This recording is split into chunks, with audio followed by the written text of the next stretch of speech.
No plan, no chance. No plan, no chance. It's time to be successful. No plan, no chance. No plan, no chance. It's time to be successful. No plan, no chance. No plan, no chance. It's time to be successful. All right. I want to welcome you to another show of No Plan, No Chance. My name is Ricardo Cordu, and I'm going to be your speaker today. But I also got a special guest, and her name is Shanoya Connor, and I'm going to actually have her tell you a little bit of what she does, and then we're going to get right into the show. We're going to have some open-ended questions where she can actually speak some things, some knowledge about college and university, and about being emotionally intelligent. And I'm just so happy to have her on the show today. Well, how you doing, Shanoya? How you doing tonight? I'm good, Ricardo. How are you? Doing good. Tell us a little about yourself. Yeah, so I am a college student affairs administrator and work as a non-clinical case manager and program outreach coordinator at a large public university in North Carolina. Oh, wow. Really? So, you just said a whole bunch of big words of all the uneducated people. Can you please tell us a little bit better in just a little different way? So what do you do? What do you deal with mostly from a day-to-day basis in your job? So my job entails coaching students to find self-efficacy and learn how to access college resources when they are struggling. And that could be financially, emotionally, mentally. It could be physically, like health concerns. But yeah, basically I am a student development specialist. So I help students to learn how to actualize their potential. Wow. And see, that's what a lot of people, when they hear about this, different things like different positions that people have, you don't understand that how important it is to know who's in your school and the assets and the resources that your children have when it comes to college. If I was in school and I knew that a person like this existed in my school, I probably would have went and talked to them about anxiety or the stress of taking tests and exams, or not feeling like I belong here. One thing, the main thing about the show is we talk about setting a plan. If you have no plan, you cannot be successful. Do you tell your children or the kids and the students in the school about setting plans and goals?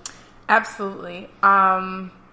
Most of the time, I don't want students to leave my office without having some sort of game plan as to how they're going to try to bring resolve to their issues.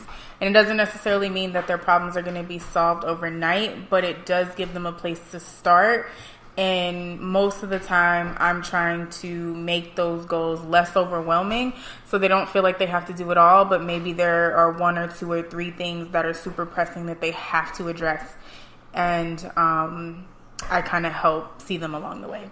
Oh, wow. You see them along the way. See, when it comes to setting plans and finding somebody who can hold you accountable to your plans, it starts to open up that vision. It actually gives you an energy of what we talked about. We talked a little bit about this last time, talking about the energy of setting goals, the energy of the time period of when you're actually setting a plan, how you can see yourself in the end, how you see yourself where you're going. And when you have somebody who can hold you accountable, who actually can look at your goals and actually be able to look at them, see what you're doing, and like, oh, wow, okay, so I can see this is how you're going to get there. This is how you can get from A to Z when it comes to finishing school. And tell them about, actually, it's a funny part about it. She's actually going to be launching a new book soon. And it's working, and it's working on it. And I'm pushing her to do it because she has a position that that's very important, that's vital for not only children but parents to kind of know what kids are going through, so they can really be able to coach them through be successful in life. What's the name of the book that's going to be? Emotional Intelligence in College: How to Be Successful. How to be successful. One more time. Emotional Intelligence in College: How to Be Successful. Wow.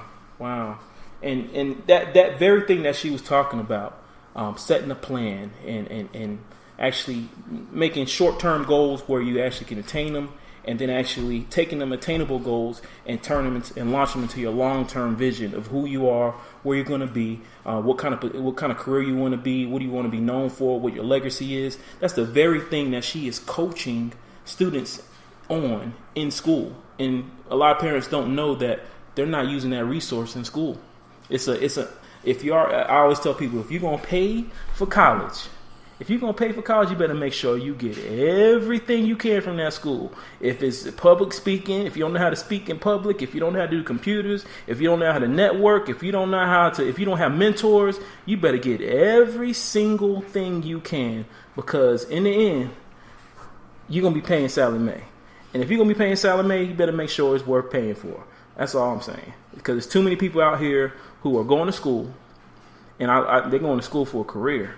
And then they get out and they're looking for a job, and then they don't have the resources, they don't have the connections. And actually, the funny part about it is her being in charge of things like that. Tell us a little bit how a student or a person in college, what's the best way for them to connect with their teachers or anybody in school where they can be mentored? That's a really good question. So, yeah, I like what you were saying about, if you're going to college, then you should really make sure that you're getting the most out of it. I think a common misconception that we have societally is that if you go to college to get a job, and that's the reason why you go. And that's not necessarily the case. If you know and have seen any of the research about the American workforce, a lot of people are not working in jobs that are using their degrees anyway. So that isn't necessarily a reason as why people are going to college. It might be the reason why they're going to college, but it's definitely not a motivator beyond college in terms of job choice. But I think that you go to college for a lot of different reasons. You're going to learn about yourself. Most students have not been away from home, so they're learning about who am I, when I'm not with my parents or with guardians or with friends that I've grown up with maybe in a long time or been in the same community for 18 plus years. Some students choose to go to schools out of state or into different countries, and so there's a learning opportunity that takes place, and students learn about themselves, they learn about who they are, they learn about their interests, they learn about the things that they don't like, they learn about how they relate to other people. There's a lot of things that you learn, and so and the university environment can help, or the college environment even can help to facilitate that. So I think that the best thing that a student can do, whether you're a first year transfer, adult learner, really doesn't matter, but find somebody on your campus that you can talk to. Chances are, if somebody is working in a staff capacity, and when I say staff capacity, I mean an administrative capacity, like people in your dean of students office or in your student leadership office or in your campus activities office or in your Greek life office or any campus administrative office. Those people are there to facilitate programs and help students develop leadership skills, develop agency, develop their general identities. And so just walk into the office. If there's an area that you're particularly interested in, maybe you like to throw parties or concerts, or maybe you like to sing, maybe you should go to the music department, maybe you are really interested in like joining a Greek organization. But find somebody in those offices. It doesn't have to be a lot of people, but just one adult that you can sit and talk to and connect with on a weekly basis, and just develop a relationship. And I think that through that, you would see opportunities start to present themselves. You would see a relationship start to develop. And then if there were ever any troubles, now you have a person that you can go to that can get you to the right resource in case you needed help. Wow. Great information. I love what you're saying. I really feel that the conversation, a lot of parents can't have that conversation with their kids. So the next question I would say is, as a parent, and I have a student going to college, or before they're going to college, give me one thing I should say to my child to really not put stress on them. Because I see a lot of parents, they'll be like, oh, you need to go to school to be a doctor. That's all you can be. I need you to be a doctor, and it's going to get you this much money.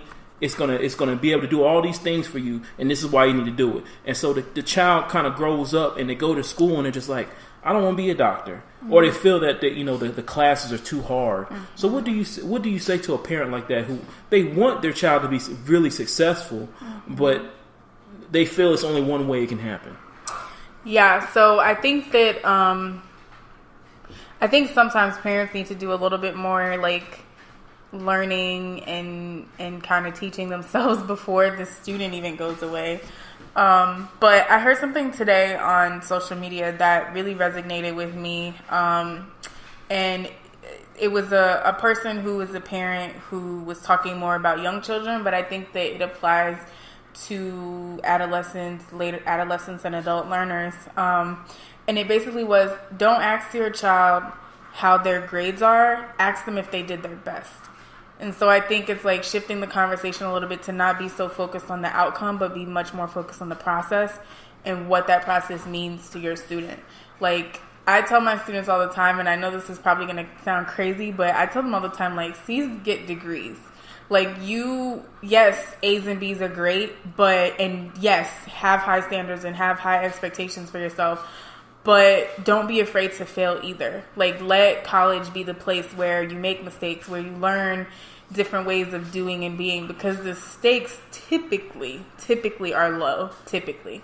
Now, you may have students that have different challenges. They could be, they can need academic accommodations, or they could need, they might have health challenges that impact their learning, or they might be a member of a marginalized community where the standard is not necessarily the same as some of their majority counterparts, but generally, it is a place where you can fail and learn how to fail well and learn how to make mistakes. So don't necessarily focus so much on, did you make good grades? Like, are you doing all these things? Like, let it be a place of exploration and development and learning and discovery.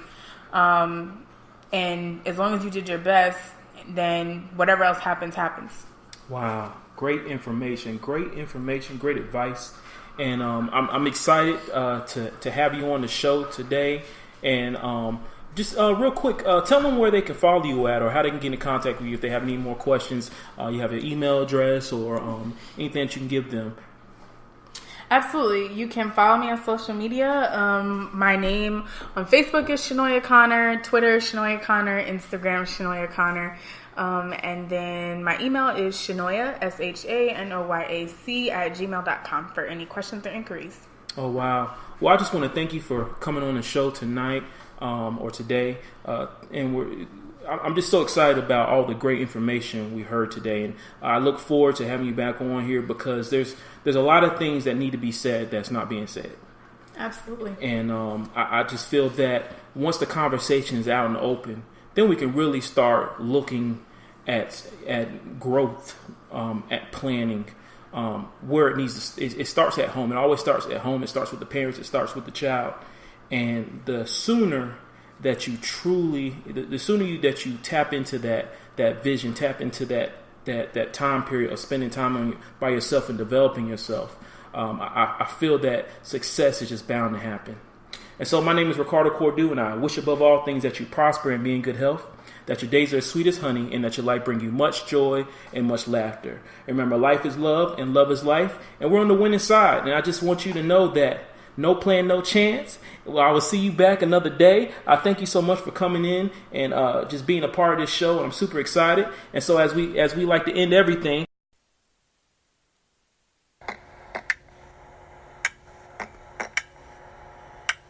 no plan, no chance. No plan, no chance. It's time to be successful.